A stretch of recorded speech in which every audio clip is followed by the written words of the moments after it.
It's that time of year again. Republican leaders are once again scrambling to figure out a deal with Democrats to avoid a government shutdown so that they don't have to play villains on TV. But here's the real question. What's everyone so afraid of? Right now, President Trump is warning that Democrat leadership could force a government shutdown by not moving on the party's open borders agenda.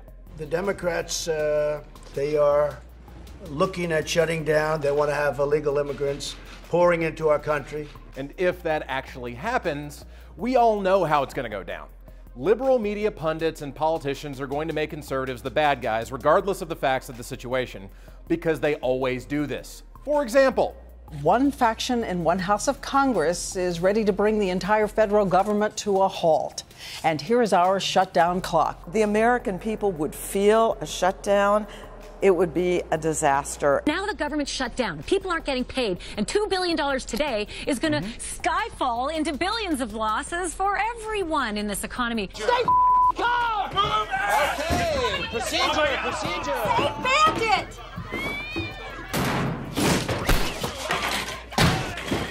We're all gonna die.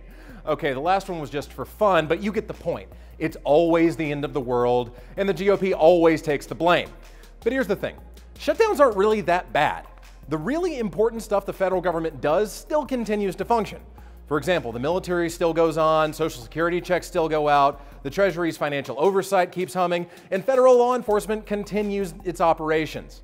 And the stock market, which has been soaring to record numbers under President Trump, will bounce back once the initial panic subsides, just like it always has. What really happens is that a small fraction of the federal government, that's anything that's not deemed to be essential to protect lives and property, is suspended for a few days until they reach a deal.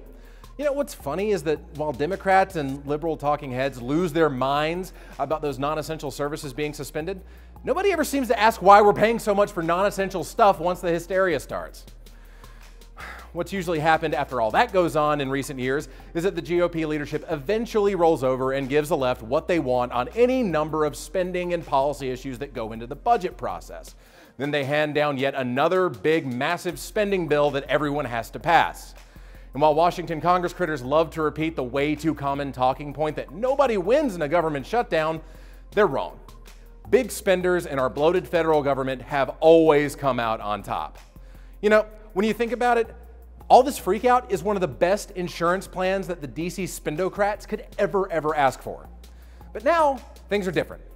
When the old liberal media's naked partisanship has never been more obvious to the American voter, now that the party that runs unlimited government has both houses of Congress and the president's strong bully pulpit, why should pandering to the same old hyperbole peddled by liberal network pundits be of any concern whatsoever? So now, congressional leadership has two choices. They can either stand strong, make Democrats come to them, and pass a budget that proves they won control of the federal government last year, or they can buy the same old typical talking points hook, line, and sinker again and follow the same path they did when Obama was in office. I'm Nate Madden, and this has been your Capitol Hill Brief. Thanks for joining us, and we'll see you next time.